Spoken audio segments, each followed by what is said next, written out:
Day 1. Nobody named him. Draven Holt noticed the cat at 6:17 in the morning, 3 minutes after his shift technically began and 40 seconds after he had stepped outside to throw away a cup of coffee that had gone cold, waiting for him in the break room. The parking lot of Redwood Valley Community Hospital smelled the way it always smelled in February, antiseptic leaking through the automatic doors, engine exhaust from the trucks idling in the back row, and underneath it all the particular cold of upstate New York in deep winter. A cold that had no drama to it, that did not howl or announce itself, that simply pressed in from every direction like something that had always been there and planned to remain. The cat was sitting beside the left door panel, not in front of it. Beside it, in the narrow concrete margin between the edge of the mat and the wall, a position that made it clear he had not arrived there by accident, that he had considered the space and found it acceptable. He was medium-sized, with short grey fur the colour of old storm clouds, and he was sitting in the way that cats sometimes sit when they have been sitting for a long time already, weight fully settled, paws tucked under, eyes open but not moving. He was not looking at Draven. He was looking at the doors. Draven finished tossing his cup and stood for a moment on the walk, watching the cat watch the doors. The cat did not look back. It did not perform distress, did not cry or pace or show any of the behaviors that would have clarified the situation. It simply sat in its chosen margin and looked at the automatic doors of Redwood Valley Community Hospital as though it had an appointment it intended to keep. "Okay," Draven said, to no one in particular. He went back inside, so at 8:42 that morning, Draven went out again for the brief fresh air that experienced night nurses allow themselves between the final charting and the handoff. The cat was gone. The concrete beside the left door panel was empty. There was no sign that anything had been there, no food, no fur, no mark, just the cold and the faint skim of ice along the walk that the maintenance crew had not yet gotten to. He told no one. There was nothing yet to tell. Day 3, he was back. 6:14 this time, Draven checked, because he was the kind of man who checked. Detail-oriented was what his supervisor called it. Careful was what he called it himself, though he was aware the two words did not mean quite the same thing. Careful suggested caution. What Draven practiced was something more like precision, the habit of noting the exact shape of things so that when they changed, the change was legible. The cat was in the same position, same corner of the mat, same tuck of paws, same attention directed at the automatic doors, fixed and particular, as though the doors themselves were the object of some private study he had not yet completed. Draven crouched down a few feet away. Not close, not in the space that would require the cat to make a decision, just near enough to see clearly. The cat did not look at him. Up close, Draven could see that the grey fur held a faint darker pattern underneath, visible only at this proximity, subtle stripes running along the flanks, the kind of markings that disappear in low light and reappear when you get close enough to really look. The cat's eyes, when they finally moved and found Draven's for one brief, unhurried second, were a pale amber, almost colourless, the shade of ice over shallow water. Then the cat looked back at the doors. The assessment had taken perhaps 1 second. The cat had looked, processed, and returned to what it had been doing with the economy of something that does not waste attention. "All right," Draven said. He straightened up and went inside. That afternoon, between his last charting note and the handoff to the day shift, he mentioned it to Maris Quaid at the front desk. Maris was 58 years old, had worked the front desk of Redwood Valley Community Hospital for 11 years, and had developed in that time a manner that was efficient and pleasant and revealed, to anyone paying close attention, almost nothing at all. "Before we continue, I want to take a moment to talk to you. YouTube has decided that our channel does not meet their requirements to be supported by their platform. We believe this is a mistake and we are fighting it. But right now, the only thing keeping Paws and Whispers alive is the love you have for these stories. If our videos have ever touched your heart, consider making a small donation. Even $1 helps us keep going. Just being here, watching and caring, already means the world to us. The donation link is pinned in the comments below. Thank you." She had learned this manner the way most practical people learn their best defenses, not consciously, not in one moment of decision, but gradually, as the alternative kept proving more expensive than she was willing to pay. She had, at various times in her career, allowed herself to care about the outcomes of specific cases. She had learned from each instance, not that caring was wrong, that the kind of caring she was capable of, thorough, particular, hard to reverse, was a thing that needed to be rationed carefully, or it would spend itself on things she could not help and leave her with nothing for the things she could. This was not bitterness. Maris was clear about that internally. It was management. "There's a cat," Draven said. Grey. Shows up around 6:14, sits by the left door. Gone by 8:30, 8:40. Maris looked up from her screen. Stray? Probably. Clean enough, though. Not thin. But no collar. If it's there tomorrow, call animal control. Draven nodded. He did not say that he had already decided he would not call animal control, not yet, because he had not yet decided what he was looking at. He simply nodded and began his handoff notes. Day 7. Maris saw him herself. She was early. Her car had started on the first try for the first time in 2 weeks, which had given her 7 minutes she had not planned for, and she had spent 4 of them sitting in the parking lot trying to remember what she usually did when she arrived at work on time. She gathered her bag and got out and was halfway to the entrance when she saw the grey shape in the margin beside the left door. She stopped. He was exactly as Draven had described him, which was to say he was not particularly dramatic. A grey cat, sitting in a precise position, looking at automatic doors. Not crying, not performing, not doing anything that would give her a practical reason to intervene. She stood for a moment in the cold parking lot, her breath fogging slightly in the February air, and watched him. He did not look at her. He did not look at anyone who passed. 3 nurses went through the automatic doors in the 4 minutes Maris stood there, and not one of them earned more than a flicker of the cat's attention. His gaze remained on the doors themselves, on the gap between them, specifically where the rubber seal divided the outside world from the inside in a clean, bright line. The doors opened. The doors closed. The cat watched. Maris went inside. She told herself it was a stray with an odd habit. She told herself the most likely explanation was a dumpster or a warm corner somewhere on the hospital grounds, that the cat had simply established a routine around a resource, and the doors were incidental. She told herself this with the practiced efficiency of a woman who has learned that the first story you give a thing is usually the one that sticks, and that it is better to choose the story that costs you the least. She went back to work. At 8:41, she happened to look out through the glass panel beside her desk, not because she was watching for the cat, but because a delivery truck had been angled in the fire lane for 20 minutes, and she was composing the precise wording of what she intended to say to the driver. She looked out. The margin beside the left door was empty. The cat was gone. She noted the time without meaning to. 8:41. She went back to her screen. Day 12. A storm. The temperature had dropped 12 degrees overnight, and by 5 in the morning the freezing rain had come, not heavy, but persistent, the kind of precipitation that coats everything in a thin, even shell of ice without announcing itself as a weather event. The hospital walk was glazed by 6. Maintenance was called before 6:15. Draven was on his last hour of the night shift when he heard the automatic doors open and felt the cold come in and looked up from his charting. The cat was on the walk, a few feet out from his usual position.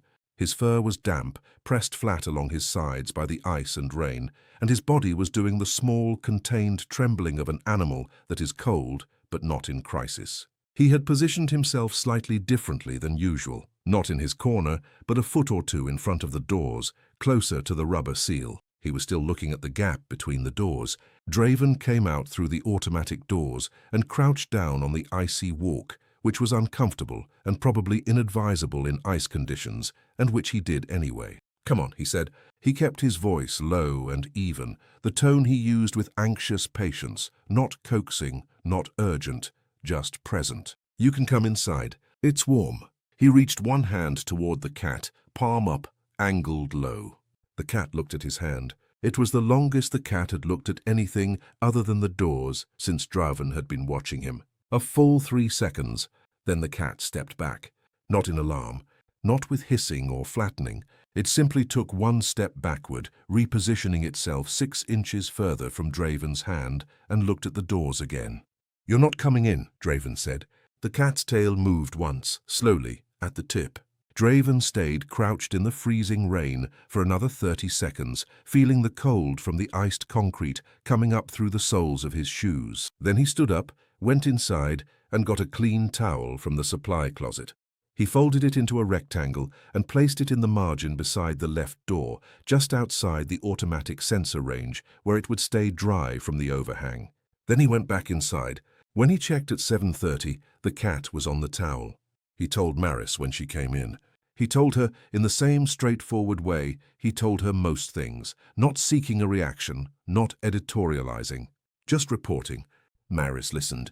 She asked no questions. She took off her coat and hung it in the break room and sat at her desk and opened her screen. After a minute, she said without looking up, "Make sure the towel gets washed." Draven said he would. What she did not say, and what she was clear about not saying, that she had driven to work that morning through the freezing rain, and in the parking lot, before she got out of her car, she had looked at the space beside the left door and felt something when she saw the grey shape in the dark. Not worry exactly, something quieter than worry. Something she did not have precise language for, which was unusual for a woman who had spent 11 years translating the unspoken needs of frightened people into calm, concrete action. She opened her first email of the day and answered it. 3 weeks later, the towel had been replaced twice. A small ceramic dish, not from the hospital, from the break room cabinet, plain white, the kind used for condiments, had appeared beside the towel, filled with water. No one had asked about it. No one had claimed responsibility. It had simply appeared one morning and remained, refilled every day, with the quiet consensus of people who do not want to make something official, but have already made it real. The cat had a name by now, though no one had formally named him. It had started with Petra in radiology, who had mentioned the Calum cat in an email, Calum being her daughter's astronomy word for sky, and the colour of the cat's eyes being, to her, the colour of winter sky in the early morning. By the second week of using the phrase, she had shortened it to just Calum, and by the third week, it was how everyone referred to him, with the easy certainty of a name that had already proven it fit. Draven had begun documenting. This was not a hospital initiative, it was a personal one, conducted in a small notebook he kept in his locker. He noted arrival times, departure times, weather conditions, the cat's position, anything he observed about the cat's behavior during his window of observation. He was not certain what he was documenting toward. He was certain that precision mattered, that the shape of a thing only becomes visible when you record it consistently, and that whatever this was, it had a shape he had not yet seen clearly.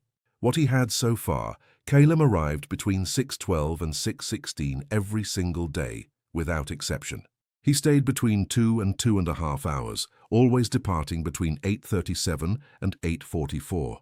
He never entered the building, even when the automatic doors stayed open for extended periods. He never allowed direct contact. He accepted water left for him and occasionally food, but only if the person who left it moved away completely before he approached. He reacted to the automatic doors opening and closing, not with startle, but with a slight intensification of attention, a focusing of the gaze on the gap. He reacted to nothing else, not to raised voices in the parking lot, not to ambulances, not to the group of 3 nurses who ate their breakfasts on the walk when the weather allowed, sometimes within 4 feet of his position, not to dogs walked past on the sidewalk beyond the parking lot, not to anything that was not the doors. "He's not wandering," Draven said one morning. He said it quietly, to himself mostly, though Petra from radiology happened to be passing and heard it. "He's choosing." Petra looked at the cat. The cat looked at the doors. "Yeah," she said, and went in. 5 weeks in, the stretcher. It happened on a Wednesday morning. A patient was being transferred from the 3rd floor to the imaging suite, a routine transit, nothing emergency, just the quiet procedural movement that hospitals perform dozens of times a day. The stretcher came through the automatic doors with the particular sound that hospital equipment makes, a soft, sustained rolling that is both functional and slightly impersonal, the sound of a body being moved by system rather than by arms. Calum stood up, It was the first time in 5 weeks of observation that anyone had seen him change his position before his departure time. He rose from the towel, stood with all 4 feet square on the cold concrete, and moved forward 4 steps, stopping just short of the automatic sensor range. He looked at the stretcher, not at the people with it, not at the patient, at the stretcher itself, or more precisely, at something about the stretcher, the height of it, or the sound of the wheels, or something that did not register to human perception. He watched it with a concentration that was different from his usual fixed attention. His usual attention was patient, distant, directed at the doors as possibility. This was something else. This was recognition. The stretcher went past. The automatic doors closed. Kylam stood for another moment in the cold, 4 steps from his towel. Then he turned, walked back, and sat down again. The 2 nurses who had accompanied the transfer had both seen it. They said nothing to each other, but they looked at each other, and the look contained a question neither of them had words for yet. Draven was not there for this. He was finishing his last charting 40 feet away inside, but one of the nurses told him afterward, in the careful, slightly embarrassed way that people report things they cannot explain to someone they trust to not make them feel foolish about it. He wrote it in his notebook. That evening at home, he sat with the notebook open and looked at what he had. 5 weeks of times and weather and position. 1 instance of behavior that did not fit the pattern. A cat that arrived at the same time every morning looked at a specific set of doors and stood up when a stretcher went past. He turned to a fresh page and wrote 1 question at the top. Who used to be here? 6 weeks in. The records. Draven had put in the request through the appropriate channel, which was to say he had talked to Nina Castellano in administration, who owed him a favor from the scheduling mix-up in November and who was the kind of person who could find things without asking too many questions about why they needed to be found. What she found? A note in the long-term patient log 11 months ago. Not a name. The names were in a separate protected file, but a notation. Regular morning placement, east window, ground floor, patient request. Duration, 8 months. Below that, a brief entry from the charge nurse at the time. Patient observed daily at window 1E from 6 a.m. onward. Alert and oriented. Describes watching the parking lot as morning routine. East window, ground floor. Draven went to the ground floor east corridor on his next shift. He had worked this building for 4 years, and he knew it, but he walked the east corridor slowly now, looking at the windows. There had been a renovation 18 months ago. The east wing had been reconfigured, the old patient rooms converted to administrative space. The window frames were the same, but the room designations had changed. He stood in front of window 1E, which was now the glass panel on the side of the records annex, and he looked out. He was looking at the left door panel of the main entrance. He was looking at exactly where Kylam sat. The angle was precise, not approximate, precise. If you were a patient sitting by this window every morning for 8 months, watching the parking lot as your morning routine, this is exactly what you would have seen. A specific rectangle of concrete beside the left door panel. A specific view of the gap between the automatic doors, where the parking lot and the lobby met in a bright, thin line. Draven stood at the window for a long time. He thought about a person who sat at this window every morning for 8 months. He thought about what it meant to watch the same piece of the world every day from the same position, for long enough that the watching itself became a kind of relationship. He thought about what you might leave behind in a specific piece of light if you spent enough time in it. He thought, the cat isn't looking at the doors. He's looking at the window. He went back to his locker and wrote that in the notebook too. 7 weeks in, what Maris did. She had not planned to follow him. She had been returning from her morning coffee run, which was not to the break room, but to the vending cart that Sal Montero ran from a converted hand truck in the east parking lot, because Sal's coffee was better and cost 30 cents less, and Maris had made a small, private ritual of it. The walk across the parking lot in the cold, the specific smell of Sal's cart, the 2 minutes of conversation about nothing in particular. This was one of the small things she did for herself that she did not call a pleasure, because naming it would make it easier to lose. She was on her way back when she saw Kylam leave. She had noted the time, 8:39. Earlier than most days, He rose from the towel, walked to the edge of the mat, paused for 3 seconds at the parking lot boundary in a way he did not usually pause, and then walked south toward the service road that ran along the hospital's rear fence. Maris stopped. She looked at the entrance door. She looked back at the cat, already 20 feet away and walking with the particular directness of an animal that knows its route. She followed him. This was not something she had planned or decided.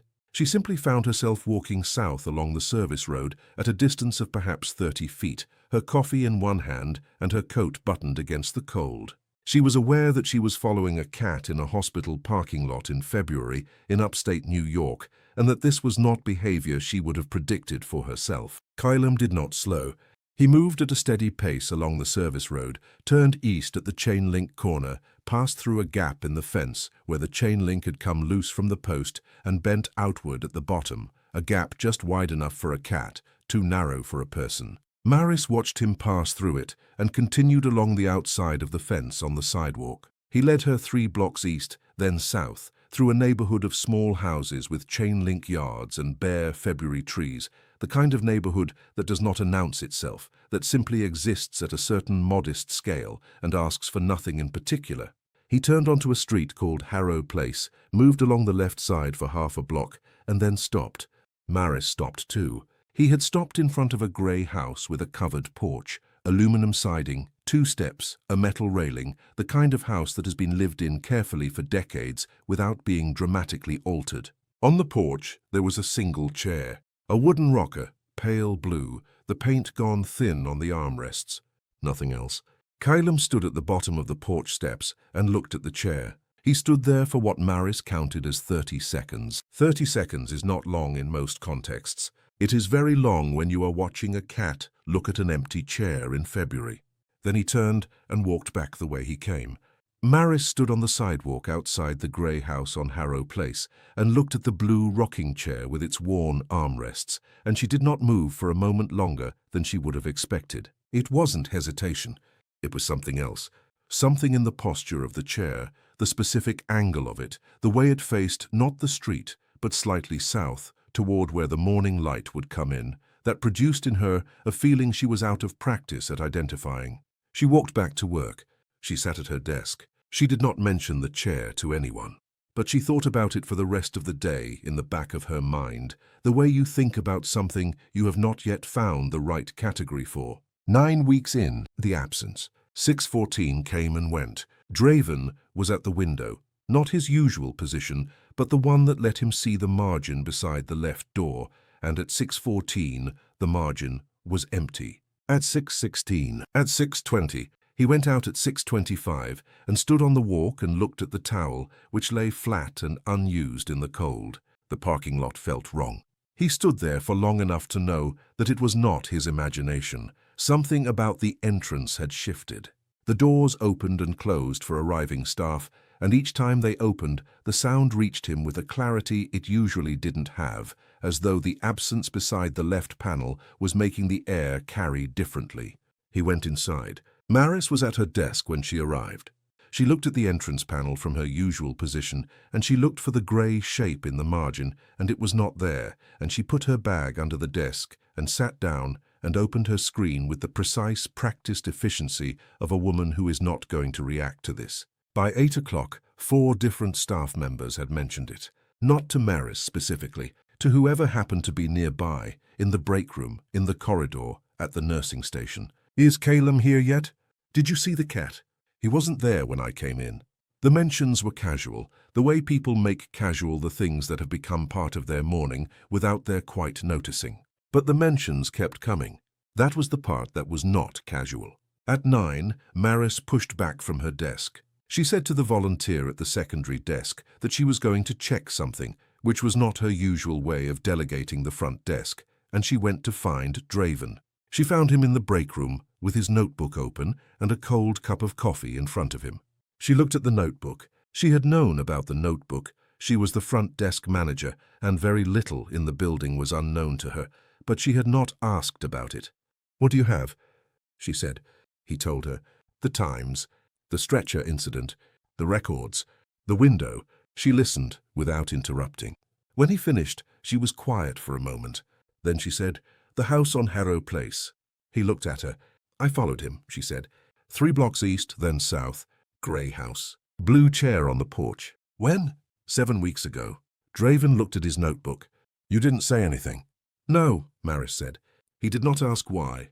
He understood why. He understood it because he had done the same thing, held the piece of information that felt too strange to report, kept it private until the pattern grew large enough to require him to bring it out. He was doing it himself with the window, with the note about who used to look at the door. "The patient," he said. "They were transferred," Maris said. "I checked the notation. 4 months ago. Long-term care facility." She paused. "There's no name in the open log, but there's a facility code." She put a slip of paper on the table beside his coffee cup. He looked at it. "That's an hour east," he said. "About that, yes." They sat with that for a moment.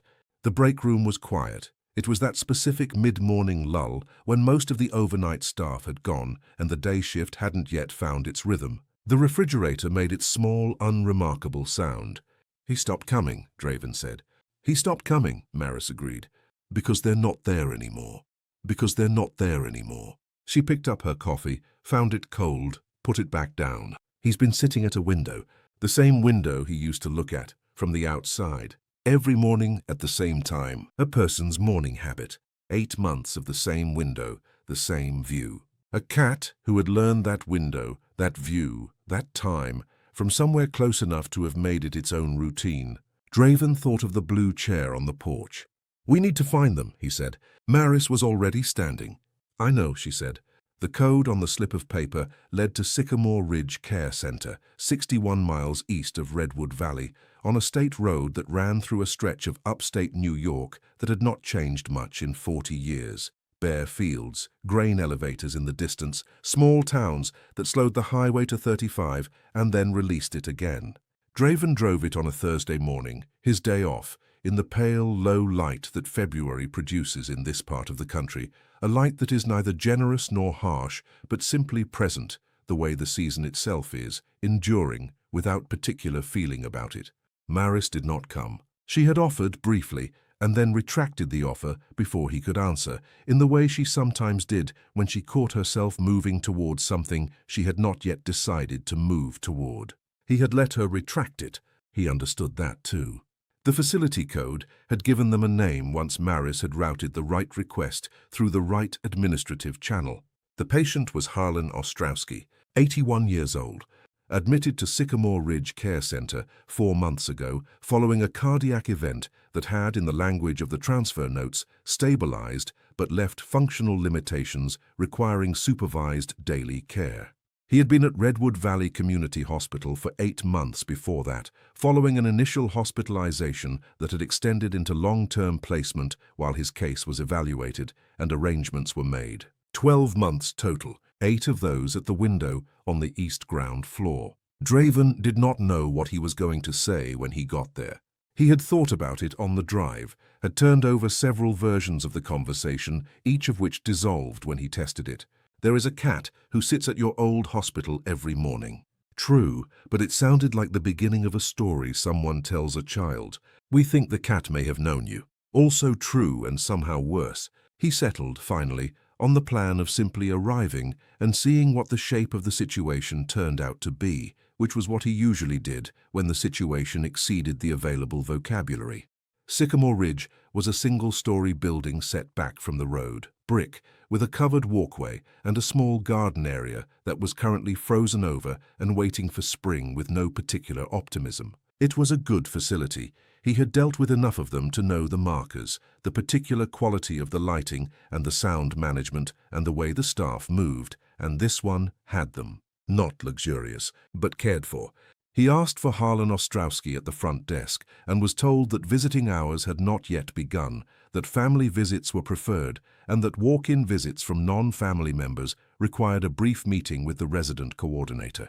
He said he was a nurse from Redwood Valley Community Hospital, where Mr. Ostrowski had been a patient, and that he had information he believed the family might want.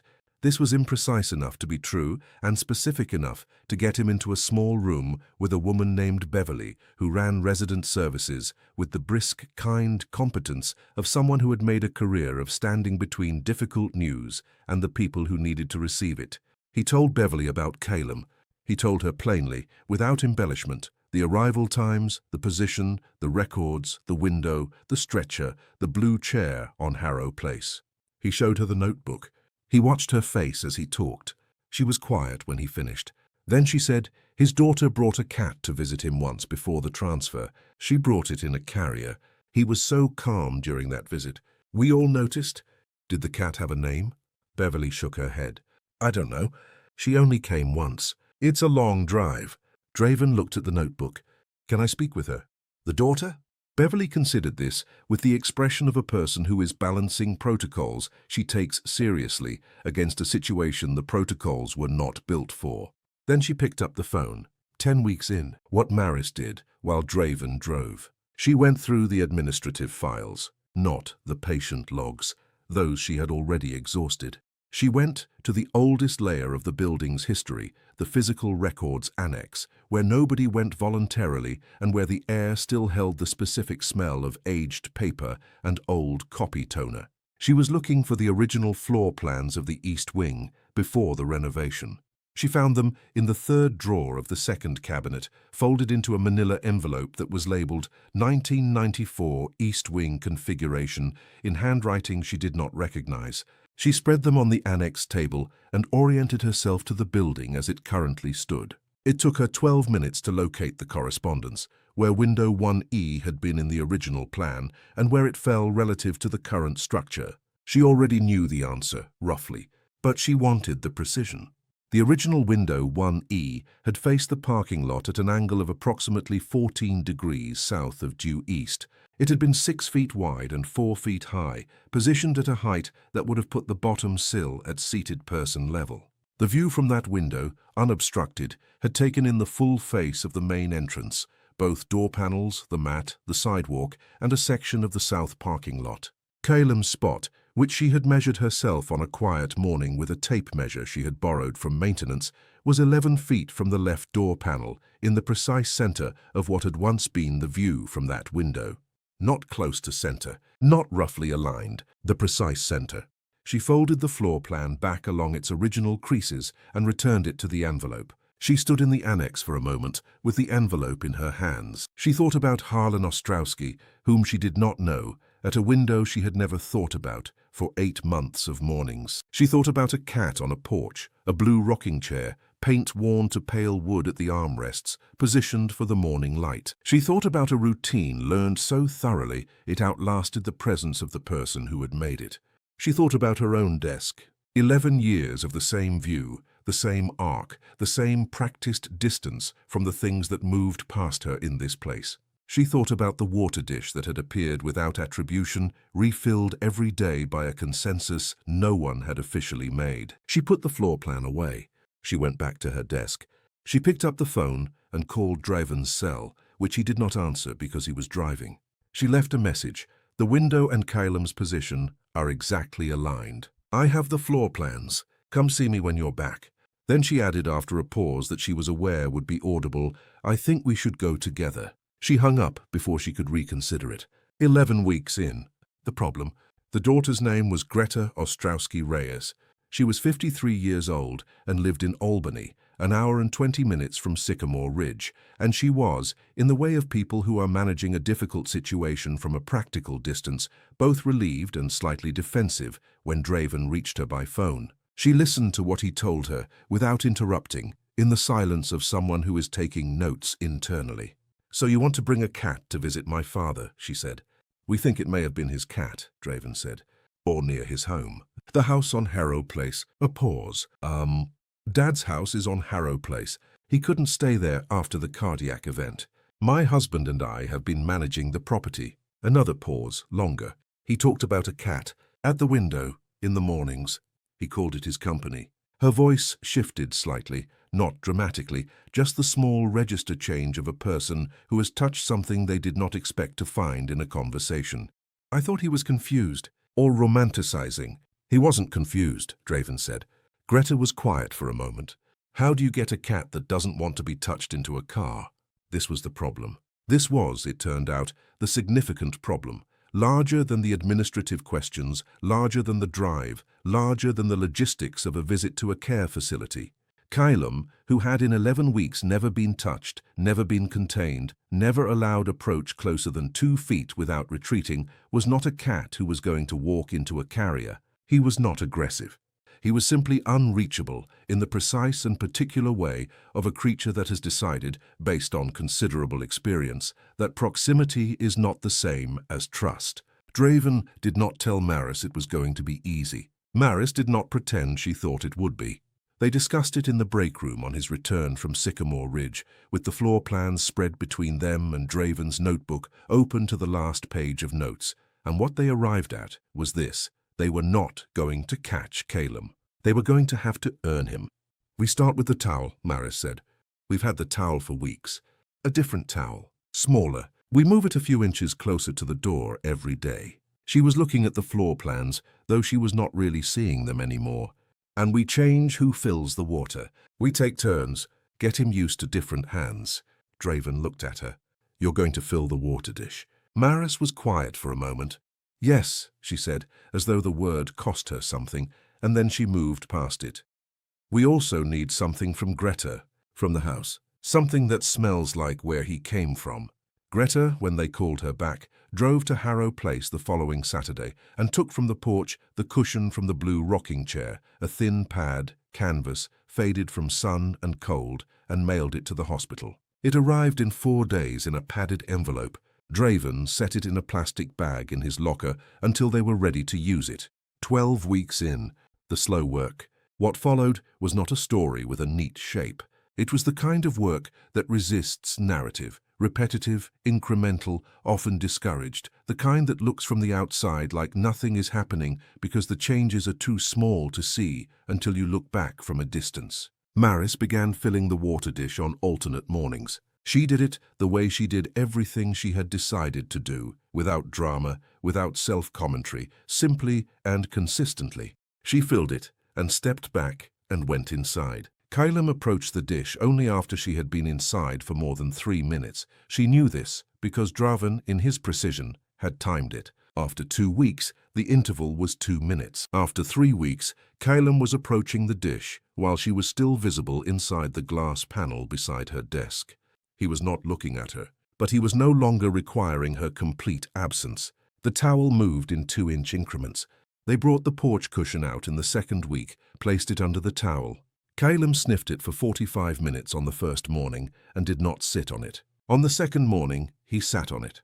On the 3rd morning, he sat on it and pressed his face briefly into the fabric in the way cats consolidate a thing that belongs to them. They bought a carrier, wide, low, soft-sided, and left it beside the entrance mat on the 12th day, open, with a thin layer of the cushioned fabric inside. Kylam ignored it for 6 days. On the 7th day, he walked around it. On the 8th day, he sat beside it. On the 9th day, he sat inside it for 40 seconds before walking out. "Progress," said Petra from radiology, who had begun arriving 5 minutes early to check the carrier status. "Don't say it like that," said Maris. "You'll jinx it." Everyone within earshot understood this was a joke. It was also, in the way that Maris made jokes, dry, precisely timed, gone before you could be sure you had heard it, not entirely a joke. She had begun to let the thing be real. She was aware of this. She was managing it with the same careful attention she brought to everything else, monitoring the feeling the way she monitored a patient's vitals, not trying to stop it, just tracking it, knowing the reading. What she was tracking, she admitted to herself on a Thursday afternoon, while filling the water dish and watching Kylam sit on the cushion 12 inches away, was something close to investment, the kind she had spent 11 years rationing. She filled the dish.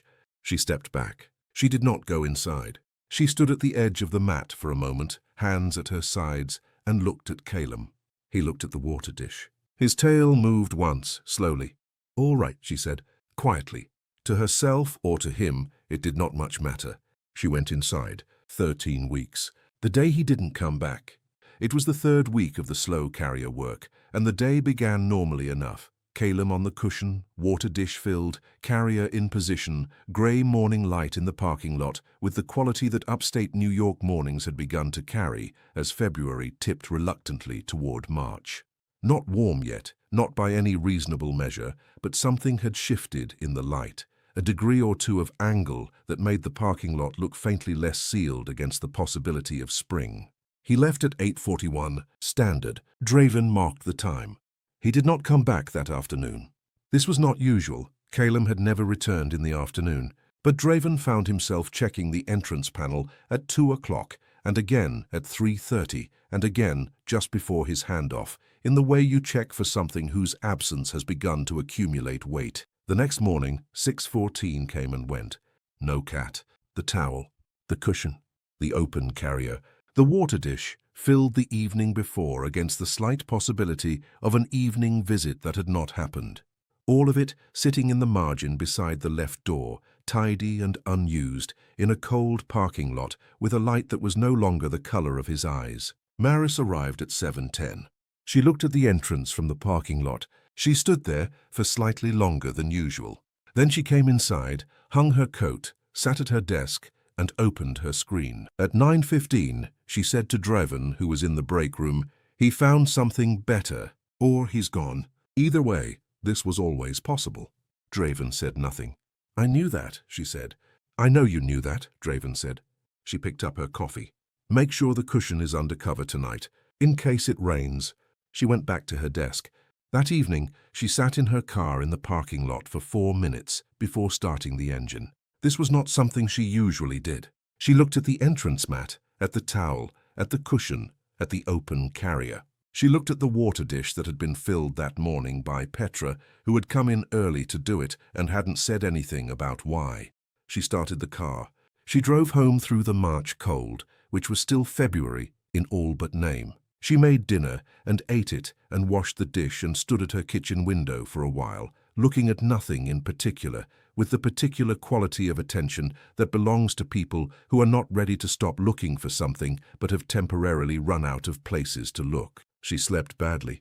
In the morning, she arrived at 6:50 and the carrier was empty and the cushion was undisturbed and the water dish was full from the evening before and the light in the parking lot was the same pale, non-committal March light.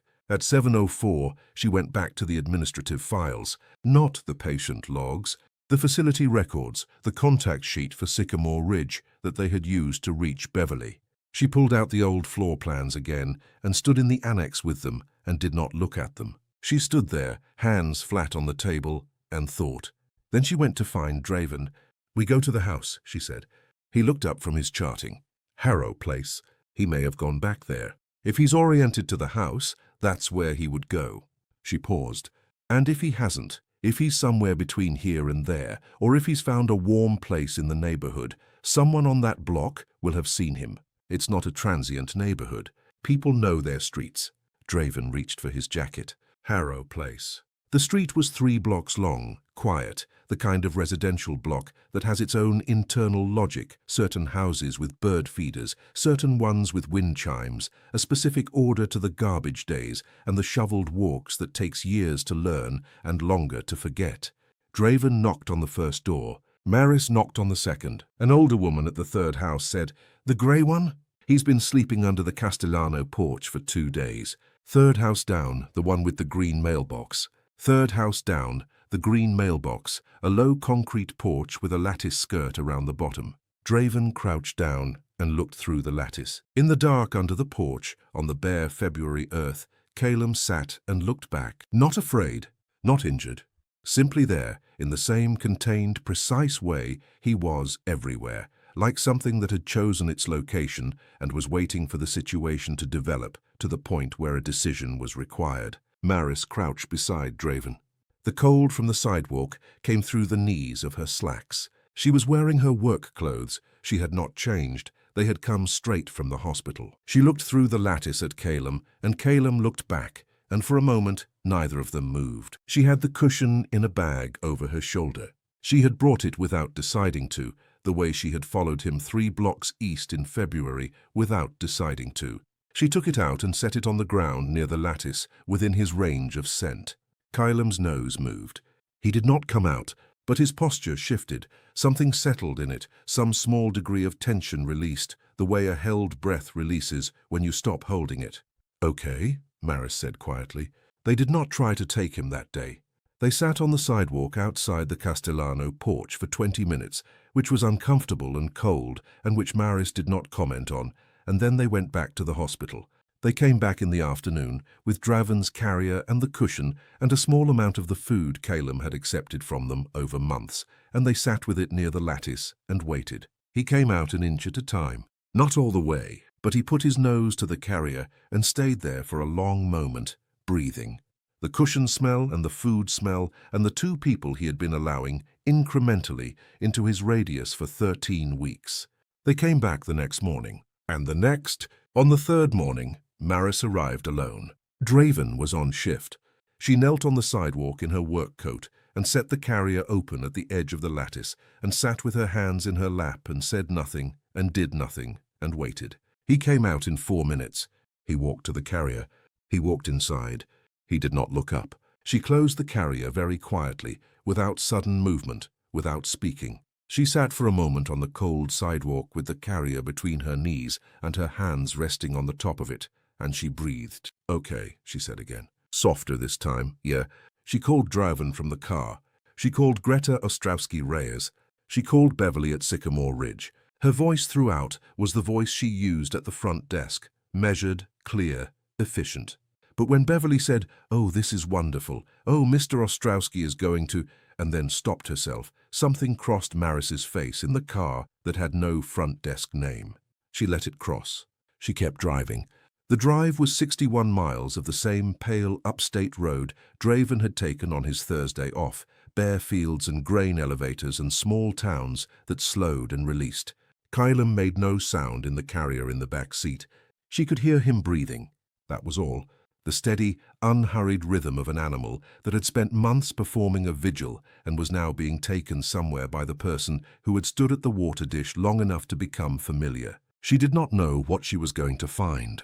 She knew the broad shape of it, an 81-year-old man in a care facility, a cardiac event, a long stay at a window. She did not know the specific shape of him, the particular way he occupied a chair, the sound of his voice, or the color of his eyes. She knew the blue rocking chair with its worn armrests and the way it had been angled for the morning light, and she knew 12 weeks of 6:14 arrivals and the way the cat had stood up when the stretcher went past, and she knew the look of that empty spot beside the door on the morning Calem hadn't come. That was enough. It was more than enough. She was not braced against this. She noticed that she was not braced against it, and she noted this fact in the way she noted everything, accurately, without drama, and she kept driving. Sycamore Ridge. Beverly had arranged it with careful attention to the logistics, a quiet room, the small sunroom at the east end of the facility where the afternoon light came in clean and warm, a room that was not Harlan Ostrowski's primary space, but that he could be moved to in his chair with minimal disruption. Beverly had said on the phone, "We'll tell him he has a visitor. We won't say more than that. I don't want to build it up and then have the cat not cooperate." Maris had said she understood. She had also thought privately that after 13 weeks of watching Calem, she had no concern about his cooperation. What he was going to do in that room was not something she could predict, but she was not worried about it. She was, she realized, almost certain. She carried the carrier down the hall behind Beverly. The facility smelled the way these places smelled, a specific, honest smell that was not unpleasant but was very specific, the smell of life maintained with deliberateness and care, of meals at consistent hours and medication rounds, and the particular institutional warmth of a building that never lets its temperature drop. Linoleum floors and wall-mounted handrails, and a cart of folded laundry parked outside a room. Ordinary. The sunroom door was open. Beverly paused at the threshold and looked inside, then stepped back and gestured to Maris. She went in. Harlan Ostrowski was in a wheelchair positioned near the east-facing window. Beverly had done this without being asked, had turned the chair toward the light. He was a small man, thinner than he had probably once been, with white hair and hands that rested on the armrests of the chair, with a patience that looked practiced. His eyes, when he looked at Maris, were a pale hazel, almost colorless in the afternoon light. He looked at the carrier. He did not say anything. His hands moved on the armrests, a small shift, fingers opening slightly, the way hands move when something is approaching that the body has already recognized ahead of the mind. Maris set the carrier on the floor near the window and opened the door. Nothing happened for a moment. Then Calum walked out. He walked out the way he did everything, without rush, without performance, with the precise and unhurried attention of something that knows exactly where it is and what it has come to do. He walked out of the carrier and he stopped. He looked at the room. He looked at the window. He looked at the light coming through it. He turned toward Harlan Ostrowski. He crossed the room slowly. Halfway to the chair, he paused. He sat for a moment on the linoleum floor. His tail moved once. Then he stood back up and continued. He reached the wheelchair. He looked up at the old man's hands on the armrests, the hands that had opened slightly when the carrier appeared, the hands that were now very still, held still with the deliberate stillness of someone who is afraid that any movement will break something. Calum put his head against those hands, just his head. Just the top of it, the crown, pressed briefly and firmly against the waiting hands, and then he turned and jumped up onto the seat of the wheelchair, turned once in the small space, and lay down, on the man's lap, in the particular way of a cat that has done this before and remembers the fit of it. Harlan Ostrowski's hands came to rest on the grey fur. He didn't speak. His eyes closed for a moment and then opened, and he looked out the window at the pale afternoon light, and his hands rested on the cat with the heaviness of something that had been held up for a long time. Nobody spoke. Beverly, at the door, had a hand over her mouth. She removed it after a moment. The room was very quiet. Maris stood near the carrier with her coat still on and her hands at her sides, and she looked at the old man and the grey cat in the wheelchair by the window, and she felt something she was not going to name and did not need to name. Some things name themselves later. When you're ready, yeah, CTA. Before we continue, I want to take a moment to talk to you. These stories exist because of this community, because of you. And right now, YouTube has denied our monetization, which means the only thing keeping Paws and Whispers alive is the love you have for these stories. If our videos have ever made you feel something, if they've brought you comfort, joy, or just a moment of peace, consider making a small donation. Even the minimum makes a huge difference to us. The link is pinned in the comments below. Thank you for being here. End CTA. After, they stayed for 40 minutes. Greta arrived 20 minutes in, having driven from Albany when Beverly called her. She had been on the way already, she said, had been on the way since Maris's first phone call the week before, was only now arriving because she had not let herself arrive before she knew there was something to arrive for. She was a compact woman with her father's eyes and the particular efficiency of someone who has been managing difficult logistics for a long time and has made peace with that being her role. She stood in the sunroom door and looked at her father with the cat on his lap, and she said nothing for a long moment. Then she came in and sat in the chair beside his wheelchair, and she took his hand, the hand that wasn't resting on the cat, and she held it without speaking. Harlan looked at her. "I told you," he said. His voice was dry and slightly hoarse, the voice of someone who had not talked very much in recent months. But the sentence was clear, direct. Greta laughed. It was a small, unsteady laugh, the kind that arrives from a place adjacent to crying. "You told me," she said. "He came every morning." "I know, Dad. I watched him from the window. Every morning, 6 o'clock. I know." She held his hand tighter. "He was watching you, too." Maris did not stay for the conversation between them. She excused herself at 35 minutes, which was before it would have become intrusive to stay, and waited in the hall with Beverly while Draven texted her a photograph he had asked Petra to take that morning. The spot beside the left door, the cushion, the carrier, the water dish, the empty space where Calum had spent 13 weeks of mornings. He sent it with no caption. She looked at the photograph for a moment. Then she put her phone in her pocket. "He'll need visits," she said to Beverly. "Regular ones. The cat will need to come back." Beverly nodded. "Greta said she'll try to work something out. And we do have a volunteer who does animal visits. She comes Tuesdays with a small dog mostly. We could add a cat visit to the schedule." Maris said, "Good. Then, and the house on Harrow Place. The property. If the family is managing it, the cat may need a more formal arrangement. Somewhere to be when he's not here." Beverly looked at her. "Are you offering to—" "No," Maris said quickly. Then she was quiet for a moment. Then she said, "I don't know. I'll have to think about it." Beverly smiled slightly. It was the smile of someone who already knew the answer and was not going to say so. The drive back. The carrier was in the back seat again, and Calum was in it. Greta had brought him back from the lap with the practiced gentleness of someone who had done this before, who knew the weight of him and the way he arranged himself, and Calum had allowed it with the specific, exhausted stillness of an animal that has completed something and is now very tired. Maris drove. The road was the same road, bare fields, grain elevators, the small towns that slowed and released. But the light was different now, not different from what it had been that morning, different from what it had been in February. The angle of it had changed, she realized, in the way the angle of light changes in March without your noticing, until one afternoon you are driving east and you realize the windshield is full of it, low and bright, with a quality that is almost warm. Almost, not yet. But the direction was clear. She could hear Calum breathing in the back seat.